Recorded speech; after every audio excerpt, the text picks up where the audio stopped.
Hello，晴晴媽媽你好。Hello，維維老師你好。你好啊，早晨啊，好高興咧，即神，係你接受我哋嘅邀請啊吓，咁啊嚟分享咧兩個小朋友咧，即係呢個嘅升小歷程當中咧嗰個嘅經歷啊體驗啊，咁啊亦都咧即係好多謝你即係抽空啊即係咁寶貴嘅時間出席先啊吓。好啦，咁啊介唔介意咧？我都知你有兩個女女喎，係咪啊？兩個都係即係孖女啦，係咪啊？同時間咧一齊去考小學喎。咁你介唔介意講講啦？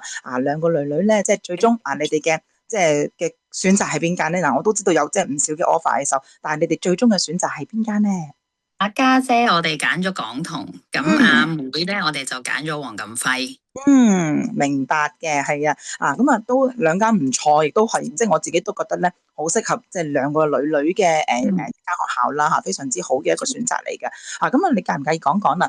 喺即係過去嗰一年啦，你哋嗰個嘅升嗯，小嘅即係預備啊，嗰個準備內容係點？因為我都知道啦，即係媽媽咧都係一個即係爸爸同媽媽兩個都係一個好有預備嘅即係家長喎。譬如喺譬如家庭教育當中啊，學術嘅安排啊，你哋係會點樣預備嘅咧？我先講學術嗰一個部分先啦。咁嗯。學術嘅部分其實我哋由 PN 開始其實已經預備噶啦。咁即係當然 PN 學嘅嘢係好簡單啦。咁但係我哋 PM 尾即係差唔多完嘅時候，我哋已經考咗 GAPSK 嘅初級噶啦。咁跟住去到 K1 咧，其實就開始中英文嘅認讀啦。咁去 K1 開始10月度啦，我哋就開始學 phonics，因為要佢認晒啲 A 至 Z 嘅 letter 先。嗯。咁所以喺升 K1 嘅暑假嗰陣時，我哋就主力係認字母啦。咁跟住就9月10月開始，我哋就上 phonics class 啦，嗯嗯嗯，因為培養佢認讀嗰個能力啦。咁中係冇錯。文咧，其實都係喺 K1 11月開始嘅。嗯一開始即係上堂，即係喺外邊上堂啦，咁咪嗯開始學一啲簡單嘅字啦。咁嗯即係我都即係遇到一個好好嘅老師，咁佢就唔係淨係每一堂學幾個字，佢係每一堂學十幾個詞語翻嚟嘅。咁所以佢係每一個禮拜不斷咁樣去累積㗎。咁即係唔係話一次過要讀好多，其實係要慢慢去浸，要去累積嘅一件事咯。咁由佢 K1 開始學 phonics，咁學到4月左右啦，咁就開始就上 Cambridge 啦，即係我哋考咗 Cambridge Starter 嘅。咁即係喺呢個即係喺佢慢慢上 phonics 嘅時候，亦都要培養佢閱讀嘅能力，尤其是英文啦，因為你要不停嘅練習啦，即係佢 phonics 佢要不停去嘗試去用拼音嘅方法去閱讀啦。咁所以我哋 Oxford Reading Tree 係我哋嘅主打咯。咁我哋係由Level One 開始直至到升小之前，我哋係睇到 Level Nine 嘅。咁中文嘅閱讀能力，我哋係主力係除咗上堂嘅筆記之外咧，我哋就主力睇清田嘅我會自己讀。咁基本上係由紅色去到彩虹，我哋係睇晒嘅。即係認讀嘅能力係即係喺我度吸翻嚟啦，同埋係啦，同埋就係上堂嗰啲文章啦，閱讀理解嗰啲文章啦，即係做好多閱讀理解，做好多聆聽嘅練習啦。因為即係都有啲學校係要考聆聽噶嘛，係冇錯。係啦，咁所以都有培養佢呢一方面。咁同埋喺 Cambridge 嗰個 Cambridge Starter 嗰個考試裏邊咧，其實都培養咗佢即係閱讀做卷嘅能力。係咁因為佢成份卷要自己做，佢要識得自己串字。冇錯。咁所以其實我覺得就算即係初頭我都會好擔心，考唔考到㗎？好似好困難喎。串字好似對於佢嚟講好似好難喎。其實呢件事係要慢慢浸嘅，即係唔會係一時三刻即刻你今日讀完，聽日就識啦，係唔會嘅，係一定唔會嘅，係慢慢慢慢呢個過程係家長係要好有堅毅，同埋好有耐性，同埋好持久地培養佢，去幫佢去做嘅。所以反而數學我哋係遲嘅，數學我哋係去到K2 嘅4月先至開始。 4月係啊，其實考試之前幾個月㗎咋，好短時間。但係因為我本身女女個數理能力，我有2個女啦，大嗰個數感係好啲嘅，細嗰個咧係爭啲嘅。咁啊爭啲嗰個咧太早開始咧係幫唔到佢嘅，因為佢真係未開竅啊嘛。係啊，冇錯。係啊，好吃力嘅，佢好吃力嘅。但係大嗰個就反而 OK。所以如果你問我要如果我再考多一次啊，我會早啲喺 K1 嘅時候，可能 K1 開始要同佢做多啲關於數感嘅嘢。即係我覺得我少做嘅，因為我主力喺中英嗰度啊，中英認讀啊，我方面我係做得比較多。咁所以喺數學方面，我係反而係有啲忽略咗咯，我自己覺得。係啦。咁但係4月開始追到。K2 嘅4月開始追都追到嘅，追得切係咪啊？追得切嘅，基本上咧喺我嘅即係考完呢個過程啦，我就會覺得其實考試嘅內容唔係話特別好深，冇錯，反而係要小朋友嗰個穩陣啊，即係唔好一味衝好深，係咁唔穩定。係啦，唔穩定反而唔好，同埋最緊要係佢個心理狀態。冇錯，同埋媽媽同埋爸爸嘅心理狀態，即係要唔好太緊張。即係我好明白嘅，即係其實第一次去考試一定係好緊張噶。我連考音小我都好緊張。係咩啊？咁但係啊，因為你未經歷過嘛，呢個係你第一次嘅 interview 啊嘛，所以你真係好建議啲家長係無論咩學校都照報嘅先，試下先係啦，真係好需要，係，即係主要係我哋去到 K1 尾，我哋就考完 GAPSK 嘅高級。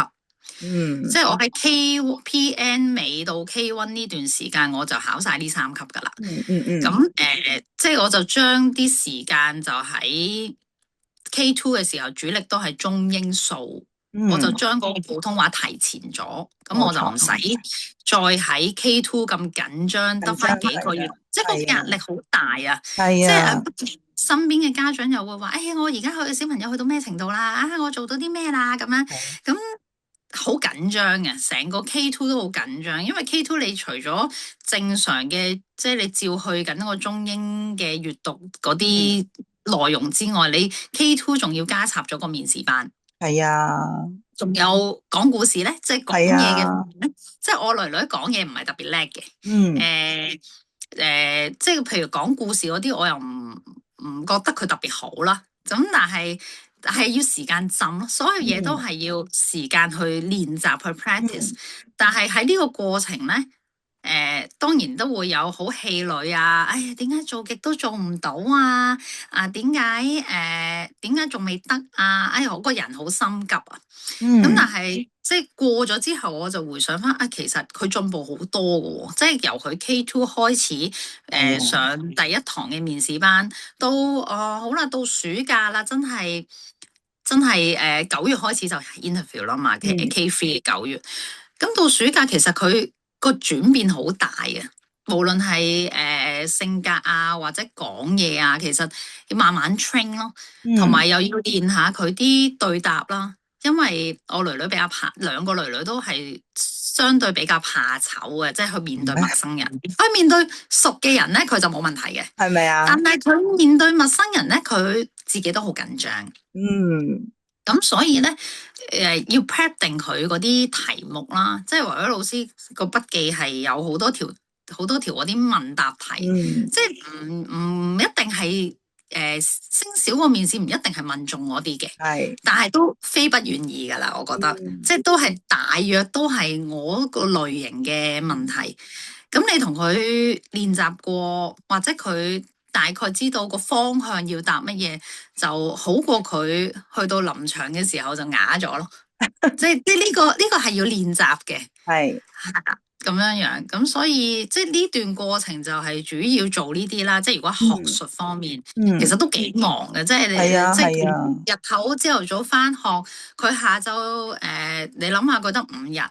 咁嗱，你1日面試班，1日中文，1日英文，我後期我仲加咗個數學，即係我已經冇普通話噶啦，即係普通話喺 K2 之前已經完成咗，即即係都係 busy 嘅，所以小朋友你要好好排咗佢嘅 schedule，要令到佢要有放輕鬆嘅時間係好重要，即係唔好諗住一味係咁讀，其實佢都要個腦都要需要放鬆啊。咁即係要玩啦，要放鬆啦，呢啲時間都要係要有咯。咁學術嘅準備就係呢一個啦。咁 weekend 咧，我哋因為要豐富佢個生活體驗啊嘛，咁所以其實我同爸爸都會長假期啦，我哋會去即係其他國家旅行啦。咁等佢接觸多啲唔同嘅人事物啦，等佢即係個生活體驗豐富一啲。咁我哋同埋我哋好中意去露營啊，去行山啊。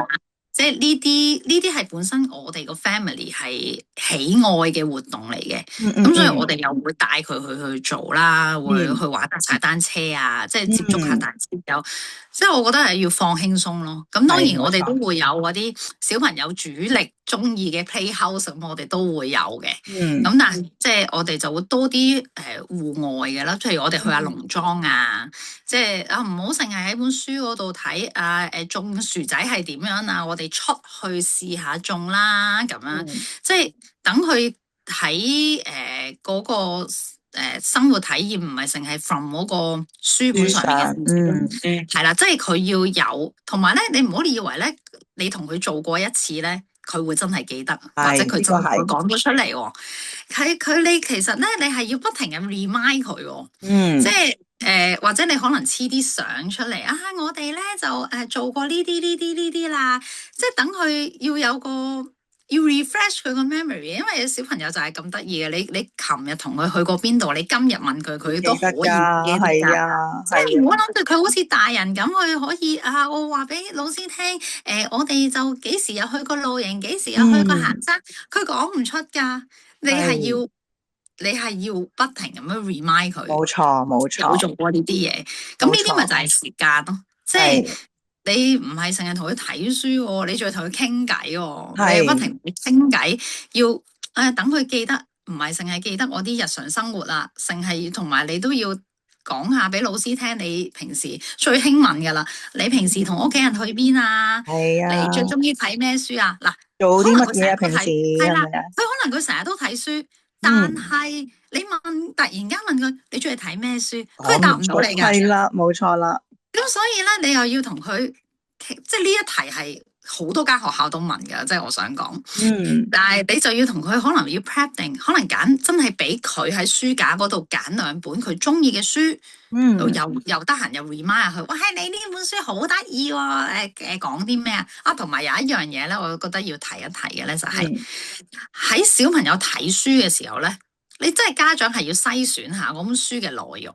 裏面真係原來有一啲內容咧，唔係適合小朋友，即係太適合啊！咁所以即係俾家長俾小朋友閱讀嘅時候，其實都要自己篩選一下先。冇錯。你真係唔知道佢幾時就會去搭咗一個唔適合嘅內容出嚟，就會影響咗我一間學校，我一個 interview 咯。冇錯。係啊，所以呢個都係要去留意嘅一個地方咯。揀圖書啦，非常之重要，係啦。係啊，真係揀真。咁你哋喺譬如品德上嘅培養又點樣做嘅咧？品德上面嘅培養其實即係因為我係自己全職家庭主婦啦，咁身教啦呢一樣嘢就係咁。爸爸咧其實亦都係好準時放工嘅，即係佢同小朋友有嘅相處時間好多嘅，即係佢6點零佢就6點佢就收工，佢好準時7點前我一定翻到屋企。即係我哋有好多一齊食飯嘅時間啊。禮拜6日爸爸同我亦都係全日自己湊佢，即係 even 自己屋企有工人，其實主力湊嗰個都係我哋自己，即係工人都係自己接咗啲家頭細務啊嗰啲咁樣樣。咁所以呢個係一個身教嚟嘅，同埋我哋自己本身咧即係同爺爺嫲嫲啊、公公婆婆啊都好 close 嘅，即係有啲嘢係你日常生活慢慢去教佢啊，即係冇得一時三刻你今日一定要做一個有禮貌嘅小朋友，其實係你每日都要做一個有禮貌嘅小朋友。你平時見到人，你點樣講早晨，你點樣打招呼，你點樣講再見，呢啲係日積月累嘅 practice 咯。係一個新教咯，冇錯咁所以同埋我哋自己本身有，即係我哋有嘅，即係我哋係基督教嘅家庭嚟嘅，咁所以我哋即係都有返教會，咁即係喺教會，即係喺主日學裏邊，佢哋都會學點樣待人接物啊，即係點樣要有禮貌啊，咁呢啲即係都係一個學習咁樣咯。係啊，咁我喺過程當中咧都聽到媽媽嘅預備咧，就係好似就係 set 咗啲短期嘅目標俾兩個女女啦，跟住有個長期嘅目標俾佢哋啦，係咪啊？咁就應該咧就，如果我就咁聽咧，就係話K2 嘅過程當中，因為真係太繁忙啦，咁你哋咧就將係啦，要做嘅、要預備嘅、要落力嘅就推前去做，咁就 K2 咧就可以輕鬆去面對啦嚇，呢個非常之好。即係我覺得時間表上真係要即係家長要諗一諗清楚。咁好啦，咁啊嗱。因為我都知道啦，兩個阿女呢個性格係非常之唔同嘅喎，咁啊每一日係啦，每一日你一個家長即係嚟，因為主力係媽媽湊啦，係咪？爸爸當然係即係付出都唔少，但係主力媽媽湊，咁你喺兩個女女每一日嗰個嘅時間表度要點樣做嗱？我就聽到又有學習啦，跟住又有興趣嘅安排啦，仲要睇下圖書啦，傾下偈啦，係咪啊？咁啊，你哋個時間上你點樣安排咧？其實主要就佢哋因為兩個都係返上晝班，亦都係返同一間學校嘅，咁所以放咗學嘅堂咧，其實我盡量係安排佢哋兩個一齊去上嘅，咁變咗我接送上面會容易一啲啦，咁一齊去啦，咁到返咗屋企嘅時候咧，即係譬如我就安排姐姐你同陪一個人去沖涼先，咁另外一個我就可以 one on one 單對單咯，咁即係總之姐姐就幫我搞咗一個，咁跟住我就處理另外嗰個，咁但係即係沖涼嘅時間唔係好長嘅啫嘛，即係好短咁樣，咁姐姐又忙煮飯啊咁樣，咁其實佢兩個係基本上同步嘅，即係我哋係一齊溫習嘅，咁即係好多時傾偈嗰啲我就利用食飯啊嗰啲時間去做咯，因為我哋好少睇電視，我哋冇乜時間，應該咁講，我係冇乜時間俾佢睇電視。睇電視，但係我哋就好多時間喺食飯同傾偈。係啦，咁跟住就，因為佢間幼稚園其實功課都多，咁所以我哋又要花啲時間去做功課啦。跟住佢喺 K2 嘅時候，其實除咗學術嘅嘢，其實佢仲有學游水。彈琴、畫畫嘅，咁但係咧，即係叫做喺我個時間咧，就叫做係探索期啦，即係唔算係話好多操練嘅，即係喺呢三樣嘢上面，反而而家去到 K3 啊，呢三樣嘢咧係要花時間去練嘅，係啦，即係你琴你要練啦，你畫畫啦，咁佢就係興趣，咁佢就中意就自己畫下，就想同佢畫下咁樣樣咯。咁主要就係咁樣，即係多數都係 group 埋一齊做嘅。但係如果要獨立去處理嘅時候，我就會揾工人啊，揾爸爸啊去幫下手，咁我就係啦，即係處理另外一個咁樣咯。係，咁都聽到有啲獨處嘅時間喎，係咪？即係雖然係兩個女同齡，但都有啲獨處嘅時間啊，咁樣啦。咁我都知道啦，因為咧嗱，媽媽我都好有印象就係話，呢兩個女女咧就真係性格係嗱，雖然係孖女啦。但係咧就性格係非常之大嘅分別噶喎，咁我都好記得咧，即係媽媽咧都同我傾過咧，就話之前都同我傾過因為咧兩個女女個性格真係好唔同。嗱，我都知道有啲家長咧就好希望就係兩個女都擁埋去同一間啦，係咪？如果兩個小朋友梗係讀埋同一間，唔好話兩個小朋友啊，阿哥家姐啊，細佬細妹都希望讀同一間學校啦，因為方便接送啊嘛。但係媽媽你喺揀選學校當中咧，點解會即係有啲咩嘅原因驅使到不如我揀？即係兩個女女分開揀唔同嘅學校去俾兩個女女咧，因為其實喺我即係其實作為佢媽媽係好清楚佢本身個個性，所以唔係話我特登揀一間唔同嘅學校俾佢，而係我自己一早已經有一個心理準備，其實佢哋一定係唔會同一間學校，因為你喺考小學嘅過程，其實我自己覺得除咗你學術上面嘅準備，其實好多時失敗唔係因為唔夠學術或者唔夠錯，冇錯，唔關呢啲事，而係每一間學校都會因應佢自己嗰間學校嗰個特質，去揀選一啲適合佢哋嘅小朋友。咁當然即係喺咁多個 offer 裏邊都有重疊嘅 offer 嘅，即係兩個女。咁但係我哋又覺得重疊嗰個 offer 又唔係好啱佢哋兩個嘅個性喎。咁所以我哋就最終就決定阿家姐就揀港同啦，因為呢間學校係我覺得佢係睇到家姐嘅特質啊。即係其實嗱，兩個女學術水平相若㗎啦，即係唔係話一個天一個地咁，都會有少少 difference，但係好似嘅，即係個程度係差唔多啦。咁但係家姐有 second in， 阿妹係冇 second in 嘅。咁我問翻家姐點解你會考到咁犀利嘅？其實我冇諗過會考到呢一間學校，即係好老實講，因為你諗下7000人去考，收得100幾個正選，你真係我同埋呢間學校又咁即係優秀啦，係啊，好受歡迎嘅一間學校，係啦，又好受歡迎，即係個個都好中意呢間學校。咁點解女女會揀到佢咧？我開始發現阿女係有啲特質，係我覺得佢啲老師好犀利，即係好憑住一啲短嘅時間係啦，咁短嘅時間遊戲嘅互動就好快就已經 pick up 到一啲佢認為適合嘅小朋友咯。咁我講下家姐嘅特質係啲乜嘢？家姐咧其實係一個比較靜嘅小朋友，比較靜態，但係佢亦都可以有佢活躍嘅一面。佢係一個能放能收嘅小朋友。冇錯。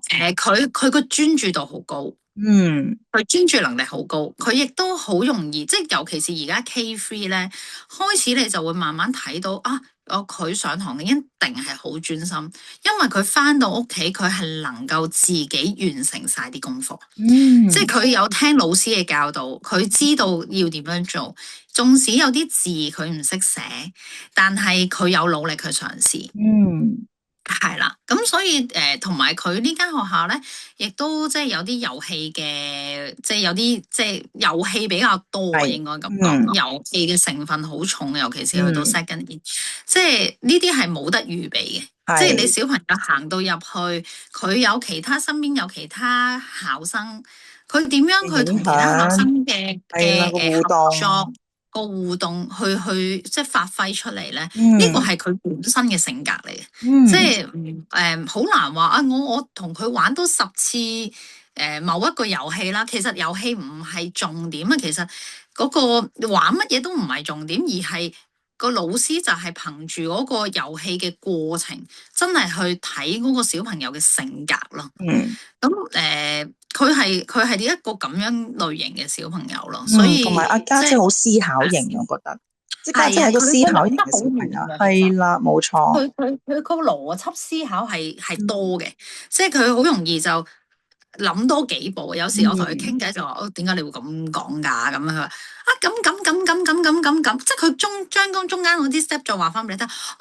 原來係咁，所以你就咁樣做啦。咁樣，即係佢係一個即係比較思考邏輯型嘅小朋友嚟，係啊。咁反而阿妹就比較活潑一啲啦，即係佢係比較佢係好快嘅，即係佢嗰個 reaction 係好快嘅，有時快得滯添。但係佢係比較活潑，比較速度快嘅一個小朋友咯。咁我覺得黃錦輝係中意一啲呢個類型，快啲嘅小朋友，反應快啊，感覺上去比較 smart 啊，佢活潑啊，開朗啊，冇錯。因為家姐都有黃錦輝 second in 嘅，但係家姐咧係 reject 嘅個 result 即係咁，你好明顯就睇到，喂，佢可能兩個，我當佢兩個學術嗰個部分 complete 完成，當佢同樣分啦，咁。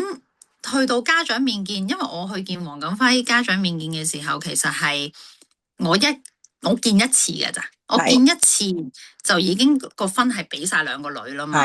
咁即係話家長部分一樣，我當學術部分一樣啦。咁就真係睇個小朋友嘅性格啦，冇錯，係啦，佢個特質，而唔係話所以即係去考小學，我可能諗住，我有好充足嘅預備，我應該可能攞到好多 offer 啦。我嘅答案唔一定，你可能會有好多 second in，但係唔會一定唔會話間間學校都會有 offer。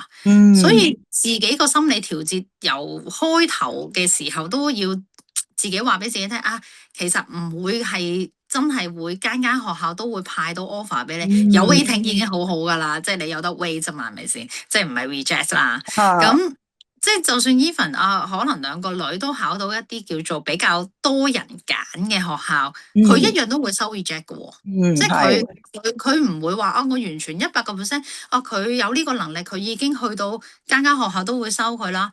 唔會咯。係啊，所以自己都要調節個心態，同埋反而我覺得係家長調節自己嘅心態，比小朋友調節佢自己嘅心態重要。因為家長嘅影響力係大嘅。如果你好喺你譬如你下一個鐘頭你去 interview， 你好緊張，你不停同佢講，你一陣要咁，你要計多幾多條數，係啦。其實佢個人咧就會變得好緊張。點解我會咁講咧？就係因為我都係即係你見我有咁多準備，其實我都係一個緊張嘅人啦。咁我去考頭一兩間咧，即係都係處於一個家長都好緊張嘅狀態。係啦，咁我就令到阿妹咧喺考佢第二間嘅時候咧，佢好緊張。佢緊張到咧考完之後咧，佢出到嚟咧塊面係黑晒嘅。佢係完全係啊，阿妹啊，阿妹係咁活潑嘅小朋友，佢翻出嚟塊面係黑晒啦。跟住唔講嘅，跟住我話做咩事啊？我唔想講啊。即係佢竟然係咁樣嘅脾氣喎。咁所以就係話家長其實對於小朋友嘅影響係好大咯。冇錯。我考完嗰次之後我就知道啦。提醒自己啦，係咪啊？提醒自己啦，我係要放鬆。其實你唔會考之前讀多兩隻字，佢會多兩。冇錯，一定唔會計多兩條數，佢又會多2分。係冇錯，唔會。呢啲嘢係你之前日積月累嘅成果嚟㗎。咁所以咧，考之前咧輕鬆啲，傾下偈，即係唔好再關嗰啲面試題目。係啦，冇錯。普通傾下偈，可能請佢食少少零食，鼓勵下佢啦。咁跟住之後咧，每一次 in 完之後咧，我哋就有個 practice 啦。我哋去食同埋去玩，即係等佢營造到，去 interview 係好開心嘅一件事。係啦，冇錯啦。我去完 in 完，爹哋媽咪就帶我去打邊爐同埋去玩啊。咁佢又會好積極啲係咪？係啊，去到因為其實我哋都 in 咗2個小朋友，其實總共每人都 in 咗17間。OK。咁去到後期嗰啲咧，即係我未計 second in 喎，即係 second in 仲有一正都有一堆咁 second in，即係其實佢成個考試嘅過程都可能講緊佢有20幾次啦，即係30次嘅 interview 啦。佢去到後期咧，因為我哋已經係食同玩個 practice 啦嘛，咁佢去到後期咧，佢係好輕鬆，佢輕鬆就好啦。佢輕鬆入到佢嘅狀態，佢咪冇壓力咯。係，佢冇壓力，佢自然答嘅嘢就自如啦。即係你初頭好緊張。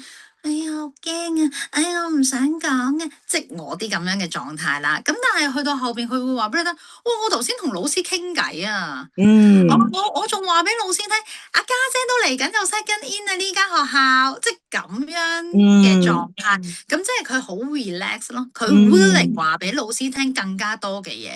其實呢個狀態先係最好咯。係啊，冇錯，同埋小朋友係冇得壓嘅，入到去緊唔緊張咧，寫晒喺塊面度噶係啊，所以真係係啦。係啊，即係佢好輕鬆咁行入去，佢好開心咁行翻出嚟，你已經要大讚佢噶啦。係咁樣，但係個心理，我覺得考試就係前期嘅準備，你前期係要準備嘅，的而且確，但係又未至於坊間去到話啊好深好深，真係冇錯，唔係好深。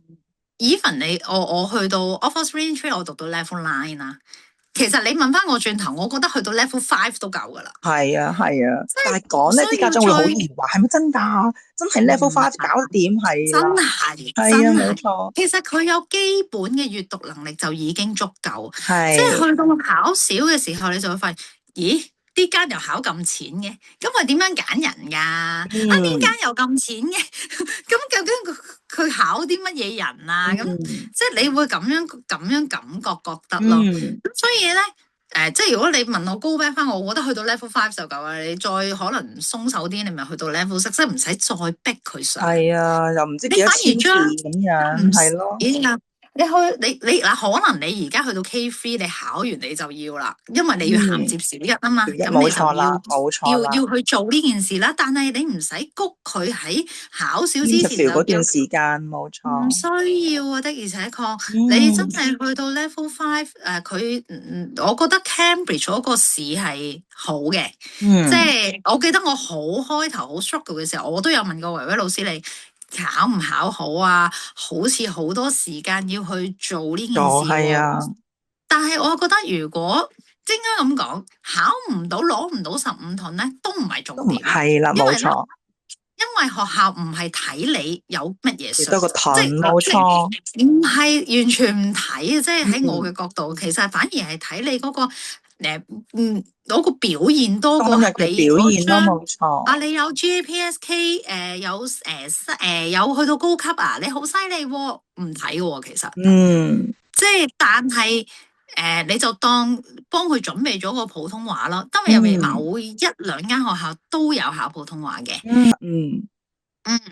咁所以其實唔一定要去話為咗追啊！我要個 portfolio 好靚，我要追好多張 shot。不如你將我啲時間去陪佢哋多啲啦，培養佢啦，即係可能睇多啲圖書，識多啲嘢啦，出去行下啦，好過你日坐夜坐份卷咯。因為你其實嗰份卷我唔知，即係可能對叩門係可能有用啦，可能某一啲津小叩門係要睇你有幾多張 shot 咁樣，但係考試係真係唔需要。即係 even 我問到某一啲最 top 嘅女校啦，可能喺家長 group 大家都有交流啊，大家嘅學術程度去到幾多？有啲人淨同問你有冇 flyers 啊？咁樣即係唔係 mover 咯，係有冇 flyers 喎？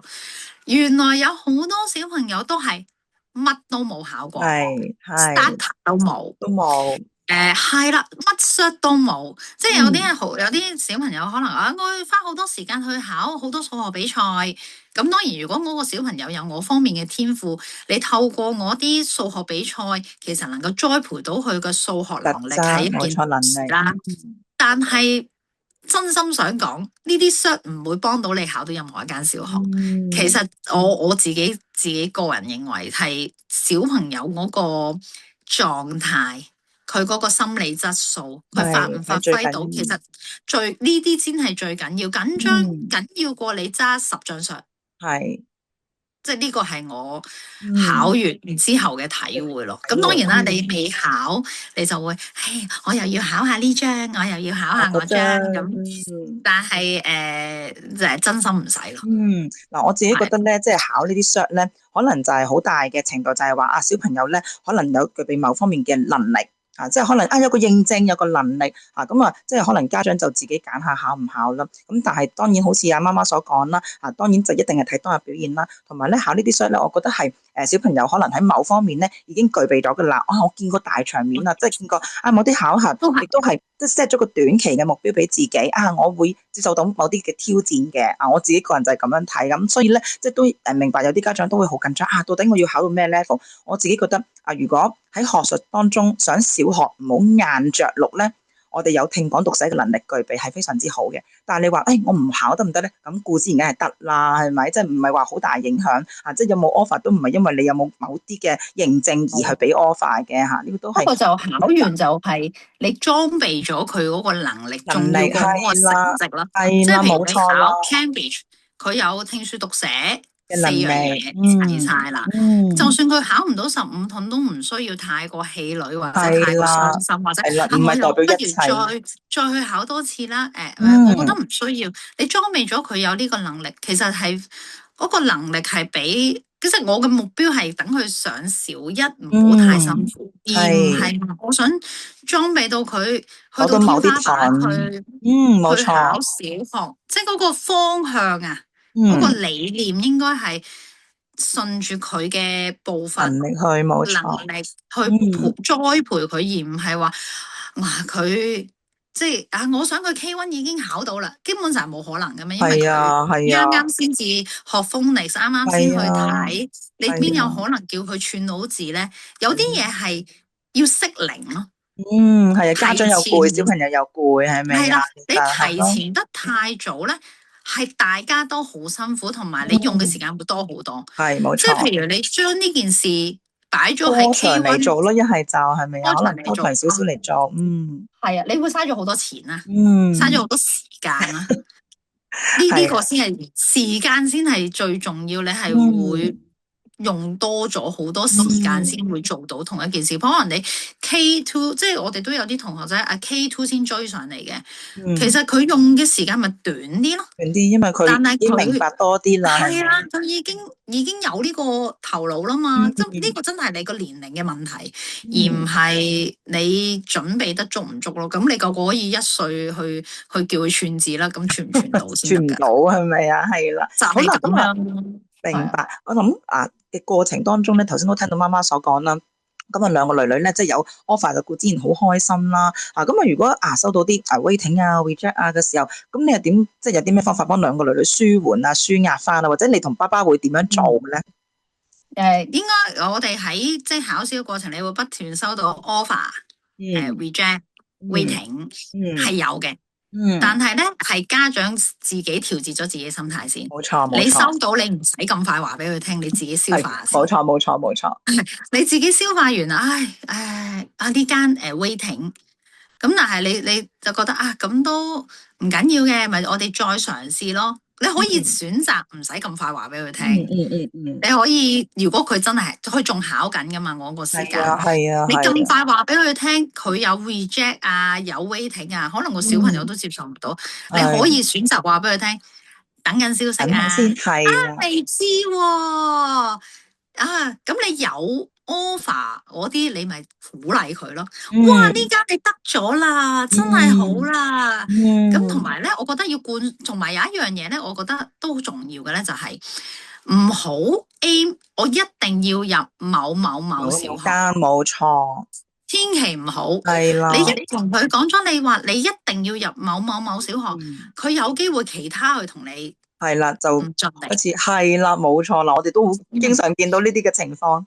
係啦，你反而同佢講，哇，你好叻喎，你又攞多咗一間咯，哇，睇下你可以儲到幾多間 offer 先。即係我係用呢個態度，我冇去 name 某一間。當然我有啲學校我好着力，即係可能會做佢哋嘅題型或者去上佢嘅專科班啦。咁但係我都唔會話一定阿家姐阿妹，你一定要入呢間。我就唔咁講嘅。我就話，我淨係話媽媽揀俾你嘅小學，你去得 interview 嘅咧，佢就係好學校嚟㗎。我揀得俾你去考得嘅咧，一定係好學校。咁你就盡力去考啦。即係我就係咁樣同佢講嘅。就唔係話俾佢聽，你一定要考到呢啲。即係咁樣係唔 work 嘅。可能家長好心儀某一間，日日夜夜同佢講。你要考到呢一間，佢其他就同佢放輕鬆啦，放輕鬆去考，咁咪冇嘢咯，冇嘢煩啦。咁但係我一間，你係咁日我夜我話要入我間，佢連 second in 都冇喎。咁咁個狀態就會好差啦。哎呀，咁我咪真係做得好差好差，所以係我覺得係 encourage，即係小朋友其實係去呢個年紀啊，係 encourage 佢，千祈唔好再踩佢啊、鬧佢啊，嗰啲你千祈唔好做啦，唔好話俾佢聽，點解你又計唔到呢啲數㗎？呢啲數聽日要考㗎咯喎，點解你仲計唔到？千祈唔好咁講，或者你要諗一個方法。係要同佢遊戲咁樣玩，或者係有啲 encouragement 喺後邊，即係我覺得，當然我哋唔係話所有嘢都鼓勵，喂，你做完呢樣你就會有呢個小禮物，或者你有呢個我哋好少有禮物嘅，我哋多數都係少少嘅零食啦，因為我哋平時係好少食零食嘅，但係我哋去到考試嘅時候，可能食塊餅，即係有啲好 minor 嘅嘢。俾佢，佢已經好開心嘅，係啦，係可能我黐個貼紙啊，入粒星星，即係我哋都係做呢啲嘅啫。咁但係要鼓勵咯，要鼓勵多啲，千祈唔好諗住我鬧佢，我鬧多幾次佢就醒目啦。係啊，唔會㗎，越鬧越係唔會㗎。但係咧，我想講，家長控制情緒呢一個環節咧係好難嘅。係，明白。我去到考某中段某一間私校咁樣啦，考完翻出嚟，我頭先咪講阿妹妹，同我講佢普通話0分嘅，我拍，因為佢又睇住老師每一 part 我啲分數啊，佢又噏翻俾我聽。咁跟住咧，佢話0分，跟住我就，唉，好猛啊！我就話，我之前都教咗你噶啦，你唔識讀嗰個字，你咪廣東話讀歪少少咯，試下。即係起碼老師知道你識讀我個中文字啊嘛，即係起碼你識廣東話先啦，你唔識普通話啫。佢冇嘗試啊嘛，我似係咁我就好激動，就鬧咗佢一大餐啦咁樣。即係我都有經歷過嘅，但我之後要好快要調節翻，因為佢之後嚟緊 upcoming 每一個 weekend 都有啊嘛。我哋最 busy 嗰日係考3間。早午晚啱啱好喎，早午晚3場，咁你又要去點樣去令到佢個狀態 ready 翻嚟啦？真係，即係尤其是仲有一間咧，係家長同小朋友一齊見家長嘅，見老師嘅，嗰啲咧你真係要特別小心，就係你真係千祈唔好俾太多壓力佢，因為小朋友自己不其然，家長在場嘅時候，佢都會有好多小動作啊、情緒啊，或者發揮唔穩定嘅狀態出嚟。但我想講，我一場考試10個有10個都係咁噶啦，所以大家就自己應該知你講邊間。係啦，就調節下自己個心態，即係你當 good try 咁樣咯。係啊，咁樣咯。咁啊 at the end 家係啊，即係 at the end家姐我一間咧都係有 offer 嘅。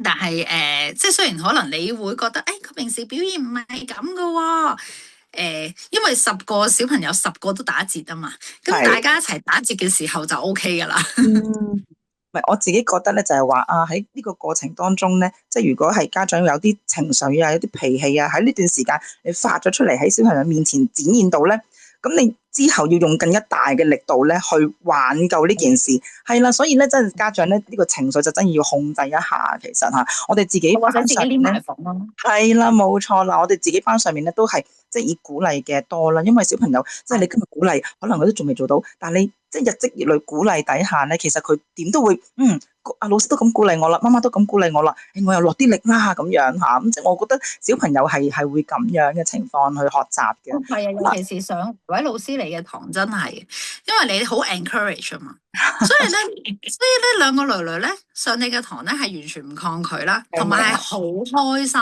嘅。佢哋真係好開心。真係好重要，即係開心呢一樣嘢，其實真係好重要。你諗下，佢放咗學，其實佢已經翻咗3個鐘頭學，佢要出嚟上1個鐘頭嘅面試班，冇錯。有時可能再耐少少啦。咁但係佢係要專注啊嘛。如果佢唔喜歡呢個老師，或者佢唔喜歡呢個課堂嘅形式，你夾硬逼佢嘅話咧，佢係覺得好痛苦嘅，即係考少呢兩個字會對於佢嚟講冇錯。咁所以件事已經唔係好開心噶啦，係咪啊？係咯。因為即係都講多少少喺揀面試班嘅時候，其實我都有做下功課嘅，即係咁我係點解我會揀維維老師你就係因為我知道你嗰個人係比較 encourage 嘛，即係多謝先，即係我係啦，即係有啲面試班係可能鬧足成堂嘅喎。即係踩足你成堂，鬧足你成堂，咁你個人嘅自信心係會跌到一個好低嘅點咯。小朋友喺呢個年紀，佢唔會因為你鬧到佢盡，佢會反彈。就做得好，係啊，佢唔一定唔會㗎，佢只會可以係你不停嘅鼓勵佢做得到啦。同埋係要循序漸進啦，即係成個你唔可以話第一堂佢一定係已經去到天花板嘅 level，係梗係啦。你係我都好欣賞維維老師你嗰個課程嘅設計，就係你好慢慢一步一步去做啊，即係由開頭嗰啲嘢好簡單，但係你有個 concept 俾佢，點樣去形容一樣嘢啊！我最記得你有一課係由外邊講先，跟住再講裏邊。咁咪好簡單，你講個蘋果，講個橙，你就個方向係大概點做。係啦，即係將呢一個 concept 延伸，再去講其他嘢嘅時候，又係咁講咯。講咗個外邊，再講入邊個人啱，再講一啲我哋睇唔到嘅嘢。即係我好欣賞你就係。有鋪排地去俾佢哋去，你諗下 K2 頭佢都係一個 BB 嚟嘅啫，其實即係佢都得幾歲人仔嚟啫嘛。係啊，真係可以冇嘢講到㗎，係咪啊？佢可以乜嘢都講唔到，或者佢成日可以答到你蘋果，我中意食咩啊？蘋果，佢答唔到你後邊嗰幾句㗎啦。即係佢已經答到你蘋果已經好叻啦，係咪先？即係唔好將坊間講到要好神，好程度要好深，你要裝備得好盡，去擺喺小朋友度，其實夠就得噶啦。唔使過咗龍咯。我自己覺得冇錯。過龍係冇意思嘅，佢掌握唔到係冇意思噶嘛。你係要俾佢掌握得到，佢先至發揮得到嘛。你係咁一味逼俾一啲過深嘅嘢佢。你講要俾到小學3年班，俾到小學4年班嘅嘢佢啊，佢都掌握唔到，咁佢咪發揮唔到咯。咁你俾啲掌握到嘅嘢佢，慢慢鼓勵佢，培養佢。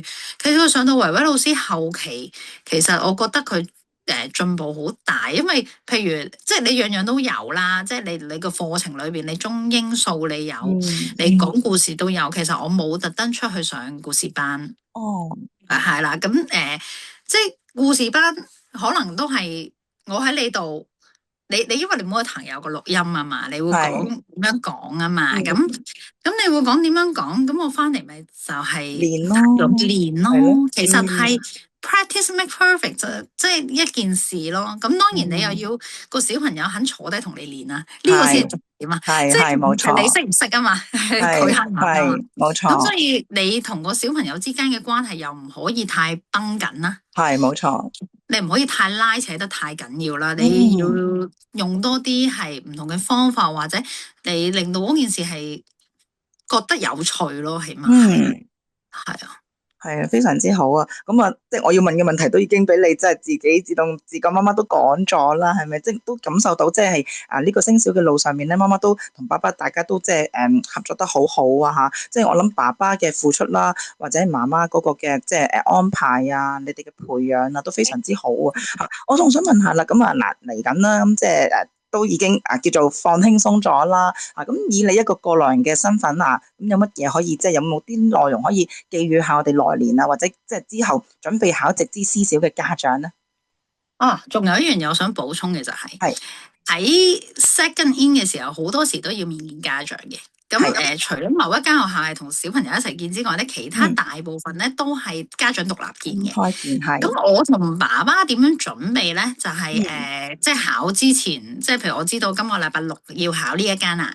咁我哋之前嗰個禮拜咧，我哋就分工啦。佢就可能 study website 嘅上面嘅嘢啦。咁但係因為我本身自己一直都喺即係呢個 information 係冇錯，咁我都大概知道呢啲學校係咩 style 啊，咁我就會開始去 prep 定其實嚟嚟去問嗰啲都係差唔多啊！你要好清楚學校嘅理念啊，佢嘅教育方式啊，或者可能你有啲小朋友喺嗰度讀，你可以去問下嗰啲在職生啊，可能佢嘅學校有啲乜嘢嘅亮點，又可能係同你小朋友係 match 嘅喎。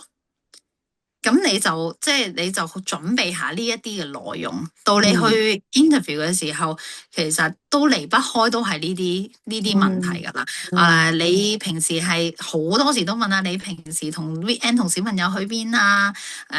你咁你又要講下啊，你嘅家庭理念嘅方向點樣 match 呢間學校，咁嚟到舉下啲例子啊。咁所以你之前嘅準備都係需要嘅，尤其是同爸爸一齊準備係重點。係冇錯。因為好多時爸爸喺我哋個家庭裏邊，佢係負責吃喝玩樂部噶嘛，即係佢唔係學術部，佢唔係教育部，佢係玩嗰個嚟噶嘛。咁對於呢一啲佢係陌生噶。因為佢唔會好似媽媽咁，我有聽好多學校嘅分享，我又去聽下佢啲講座，我又去參觀下佢嘅 open day。爸爸係好少噶嘛，咁所以你又要將你嘅認知嘅嘢，或者你覺得俾另一半知，係啦，你 match 呢間學校嘅嘢，你同爸爸分享，係啦，因為好多時你去到 interview，你唔知道個老師係問爸爸定係問你噶嘛，咁所以你就要同佢分享多啲呢啲咯。咁就容易啲成功咯，我覺得係明白。係啦，所以呢個都係呢個少少嘅寄語係咪？係啦，咁當中都聽到啦，係非常之好。即係我覺得啦，考試過程咧，其實沒有最好，係咪啊？只有最適合你啊，係啦。即係媽媽幫兩個小朋友所揀嘅學校咧，一定係即係以兩個女女嘅性格特徵啊、特徵啊，或者佢哋嘅能力啊作出發啦嚇。咁啊，亦都真係好多謝咧，即係媽媽今日嘅分享啦嚇，係即係我覺得對來年嘅家長或者對日後想即係考直資私小嘅小朋友嘅家長嚟講咧，係非常之寶貴嘅意見嚟嘅。咁啊，亦都好多謝阿晴晴媽媽咧，今日咧即係抽空嚟到即係我哋嘅呢個平台當中咧，同我哋傾下偈啦。好多謝你先。我多謝你就真，因為你真係幫我兩個女女真係準備得好好咯，即係我跟住你嘅方向去，其實同埋我好多謝你嘅 support 嘅，因為喺考試，即係我哋其實係咪九月應該完晒，9月已經完晒。即係我哋完晒所有面試班，但係喺9月、10月、11月，我哋考嘅過程裏邊，維維老師都好多即係分享啦。咁亦都即係我哋中間遇到有啲咩難題啊，咁維維老師都好細心去解答啦。咁所以我覺得你係好陪到，即係你唔係淨係教嗰個面試班，你係陪我哋走晒成個過程啊！即係我好感恩我哋遇到你，因為即係真係，即係呢個過程其實有壓力。唔容易過，係需要有人指引嘅。係啊，我覺得同行好緊要，即係無論身邊啊、學校啊，或者其他 parties 啊，都即係同行係非常之緊要。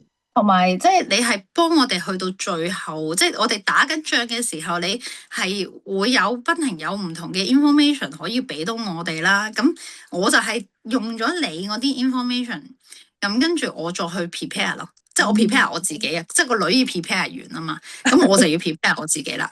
即係大概個方向係點啊？咁我就係用你嘅 information，同埋你俾嘅 information 裏邊，譬如可能我嚟緊要考呢一間，咁我就用你嘅 information，我可能就早幾日啦，我唔會係之前一日嘅。之前一日一定係俾佢夠時間，係啊，係啦，都早幾日。總之我 once 我知道我要考呢間，我就用嗰啲 information，我可能我就好似手寫一份 mock 俾佢，叫做當普通練習做咯。係啦，咁跟住佢就去啦。就係咁樣咯。都好感謝你嘅幫我多謝你。係，我覺得家長喺呢段時間咧，即係大家互相嘅配合啊，或者即係分享翻小朋友喺個過程當中出現咗啲乜嘢嘅問題啊，大家適時嘅去處理啊，都非常之緊要嘅。係啦，咁好啦，今日多謝你先，咁啊亦都唔再咗即係媽媽咁耐嘅時間啦，非常之感謝你。好啊，有機會再見。好，有機會再見，拜拜。